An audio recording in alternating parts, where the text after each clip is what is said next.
Triangle Bowl in Longview here for the 2025 JBT Pac Northwest Invitational. Triple elimination match play always leads to some dramatic results. Henry Hind hasn't had much drama from the top seed. He's been brilliant all day long. He was qualified number one, only had one loss all the way through to this round. And he's playing to everybody's surprise, including Do-Hoon Kwan. Do-Hoon got a bye in this tournament, didn't do well in qualifying, which gave him the 16th seed. He should have been out of here 3 matches ago against Mason Mattingly. Mason went 8 out to lose by a pin in the 10th frame. Do-Hoon, being the champ that he is taking advantage of that break and got himself all the way here to final 2. He's got 2 losses though, so Do-Hoon must win this game and the next game to swipe the title away from Henry. 2 kids that know each other very, very well on a very, very difficult pattern. This is the Lucky Larson pattern from 23. It's got a ton of mills. Of course, we have a ton of traffic as well at this point. And it's got a 2-2 look way down lane, which makes the break point extremely challenging to maintain. So most people playing deep end tight, the length and volume is too long to go deep end swing. So you're going to see, even though these are very high rev rate bowlers, fairly tight lines. Henry especially really trying to keep that ball in front of him. Not covering a lot of boards because he can't. Just trying to get that ball to the pocket right at about that 50-foot mark, where you hit that little hang hold and just let it kind of set up there in the 1-3. Just like that, gives him strike, spare strike, and an early 1-pin lead over Do-Hoon. This being how they got there, the Red Sea separated, that being red and there you go. See how they got there. 16 bowlers started, 0 losses on top, 2 losses on the bottom. That was that match where it all went haywire for Mason, which allowed Do-Hoon to sneak through that penalty round to get to that point. Hey, there's Ravenna. Hi. There's a very tight shot of Ravenna. There she goes. There's our girl scratch winner, rocking by Ravenna 2. Piper, 1 girl scratch over Lynn. Henry's already got U17 in the bag with an earlier win over Jake Sully. While I was panning around, Kwan was striking. He maintains that 1-pin deficit, which he can turn into an 8-pin advantage if he can get the first double of the title match here. Yesterday, I think 15 bowlers averaged 220 or more. Today, nobody averaged 200 in scratch. The difference in lane difficulty.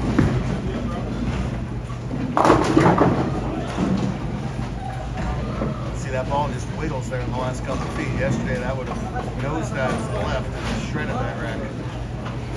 Today, a little light, breaks up some of the bucket, but that's one of the trickier non-split spares on the lane at 4-8.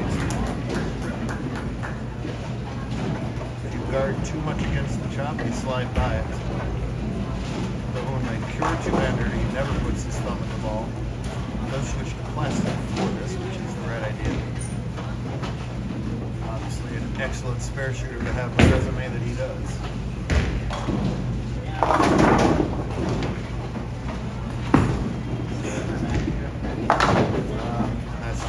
So many ways to miss that spare. Hate that 4-8. I would rather shoot a 3-6-9-10 than a 4-8. Early open, he's come back from a lot worse than that. Giant thanks to the whole team with the award-winning Triangle. This is an old bowling center, one of those retro neo retrofits. The lighting system is spectacular. These are brand new NXT pin setters. So a big investment in free fall bowling by Bo and the team here. Just a great center for ever going up and down I-5 if you've never been here. I encourage you to stop in and see what a cool center this is. Danny getting his usual camera time. That's going to be your back-to-back bowler of the year. Danny Trumpers, by the way. Matty Pollock's going to win bowler here in handicap. She had a solid invitational. So lock up that one. Go to potential 300 points for the win, or he's going to get his 250 points per second. They don't care about any of that right now. They want to win titles. Henry grabbing that lead with that double. Well, extending the lead that he grabbed over Tilbury.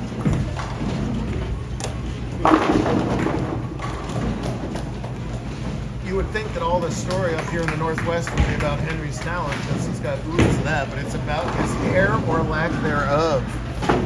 I met Henry, about 4 years ago? He had long old hippie hair back then. It is gone, and it has not phased him a bit. Not a Samson situation. Anything you want to say? No. That's the shyest I've ever seen him, right there. 7-year-old phenom Harvey Howe finished up in the top 5 again today.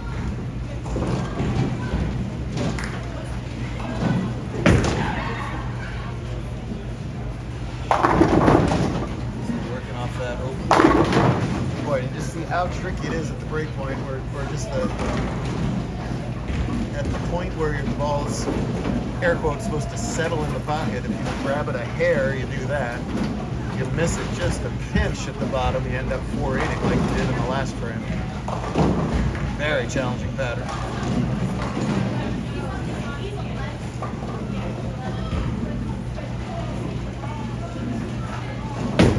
This is the 4th of 5 invitationals, 5 weeks in a row. Arizona remains. After Arizona, the TPC field will be set. Top 20 in Northwest points lock it up this weekend. People who just missed got to sweat out the all-conference list. Given that it's Phoenix, I literally mean sweat out the all-conference list. It was officially, I looked it up, 53 degrees where we are here in Longview, Washington yesterday. It was officially 116 in Longview yesterday. 62 degrees hotter. More than double. So get some consultation from Dad.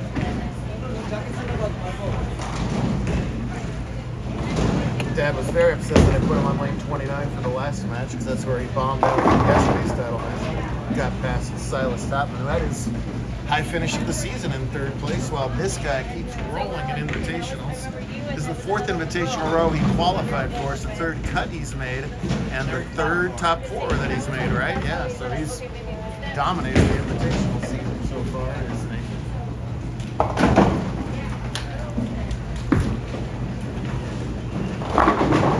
That time gets that right angle of entry, saws that rack apart.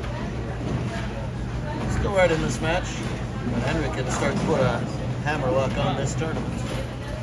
We're going to toss a couple more here, which is no easy task. I don't know what the high game today is. I don't think I saw any 250s. Can't remember any 250s. There may have been one floating around, but awful hard to come by strings today. As it should be.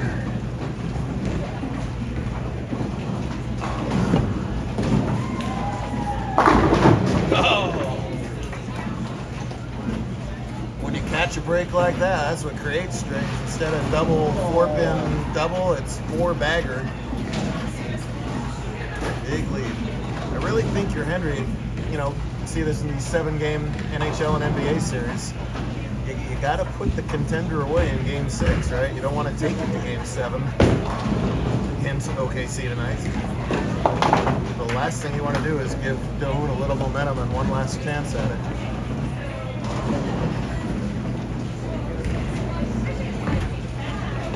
Never going to get there. As you see the characteristics of the pattern, once the ball is to 20 feet, you know if it has any chance today. And if that leaks to 7 border right, past the arrows, it's never coming back, no matter what your rev rate is. In the end, though, he's thrilled not to wash out there. Leave us much more makeable. 1, 2, 4. Let's see if he completely goes straight at this, or not. Looks like he's gonna still, he's gonna go dead straight. That's the way to do it. Polished bowlers, that's a smart move at that spare. Covers it up well, maintains a hefty 40-pin lead, which Doan has limited time to do something about. Would love to get hits here in the 7th and 8th. Meanwhile, over in handicap, there's 3 bowlers remaining.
is at the bottom.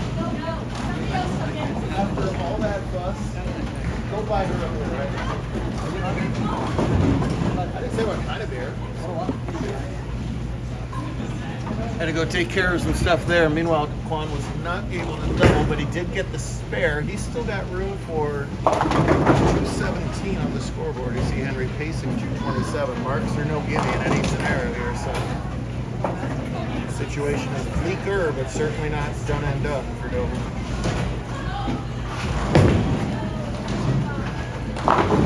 Cameron Schneider has a 5. That's him warming up over to the left, while Ella Schaffner must win this game to stay alive over an handicap.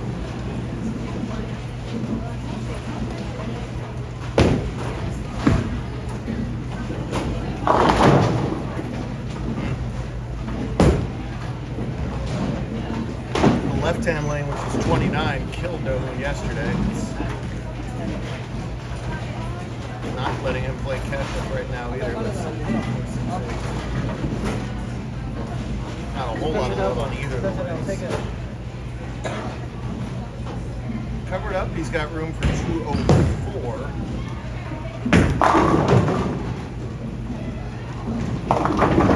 Maybe Henry has room for an open. Not necessarily 2. This here, and we can just about wrap it up.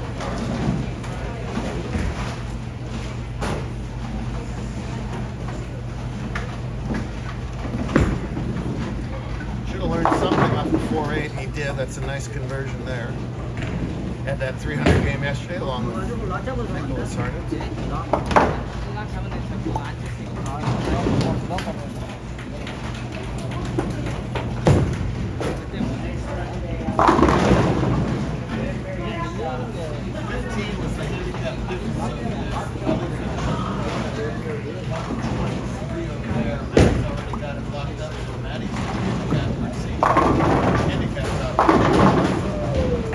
Wow, Henry's just having himself a day. He was not going to be touched.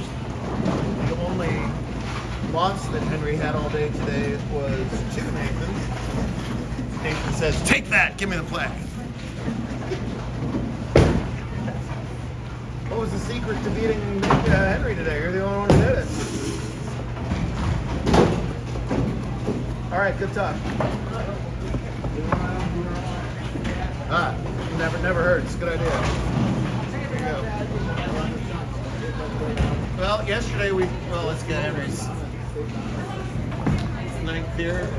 Well, off balance. And when it goes your way, you break up the big 4s into 6 pins. So yesterday we threw lane 29 in the Surdegi. Now we have to throw lane 27 and 8 in the Surdegi. This is going to be it's going to be a 24-lane house before this guy's done with this place. Yeah.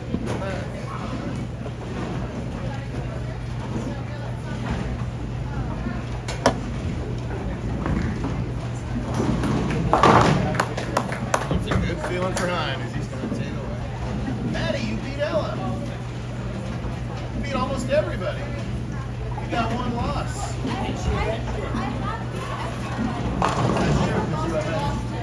Thank you for clarifying that. Well, guess what? I got 1 Schneider for you. He's got 2 losses. You have 1 loss, so he's got to beat you twice in a row. That'll all happen on 29 and 30, so get ready. Wait, yes, 29 and 30. Pardon? Absolutely not. Well, that kid,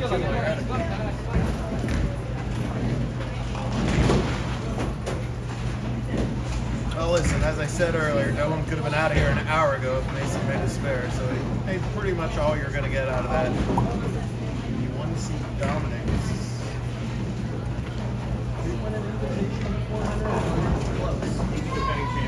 Defending champion. So we've had 3 people win a scratch invite the last 3 years, who won a handicap invite. In this case, Henry defends the invite, which I think Jacob Mullen was the only person otherwise to do in the Northwest.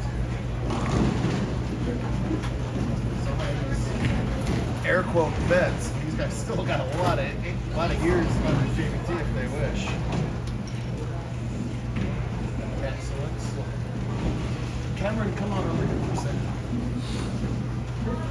Cameron, you've got to beat Maddie twice to take this away from her. Her handicap is 47, yours is 24, so you got to beat her by 23 each game.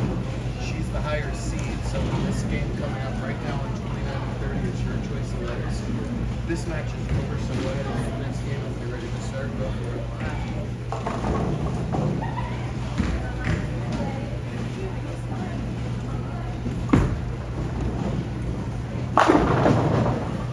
Over in the handicap division, we're down to our final two, finishing up in third place today. Ella Schaffner.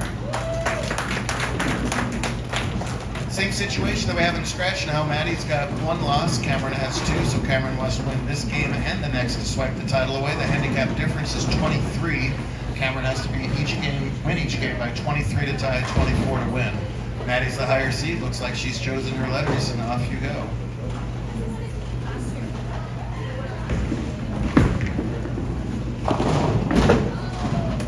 Yesterday.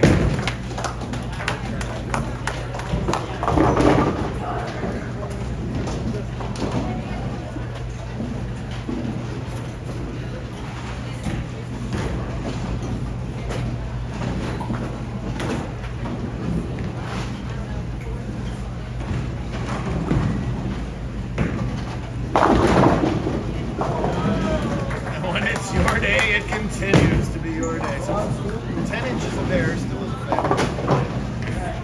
So Henry lost 10 inches of hair, and he's still just as effective. Will he show up to TPC with a buzz cut? All of the Northwest wants to know. Henry says no. Come on, summertime, it's a lot more air circulating. No? All right.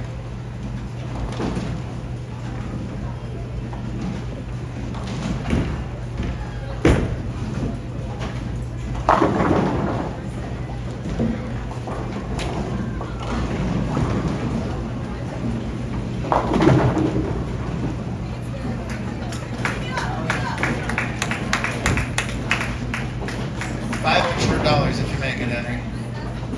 I already saw you made one earlier today.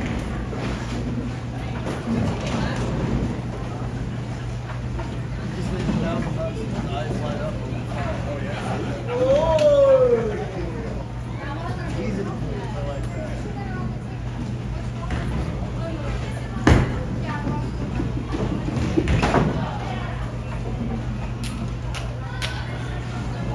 Let's go balls before gas. Yeah. There's like 4 or 5 out there. Oh. All right, you owe me $5. The only one's 995. And in the scratch division, finishing up with the runners-up spot, came all the way from the 16th seed. Give him another nice hand. Oh, Kwan.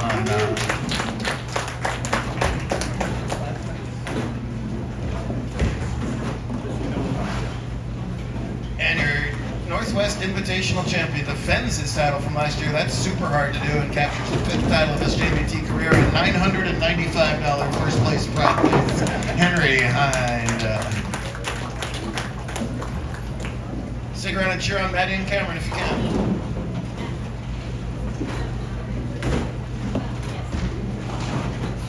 Up there early, so we'll do them in part 2 of this video. So make sure you watch this young lady and this young man go for the handicap invitational title. Coming up in part 2 after we watch Maddie strike. I tried.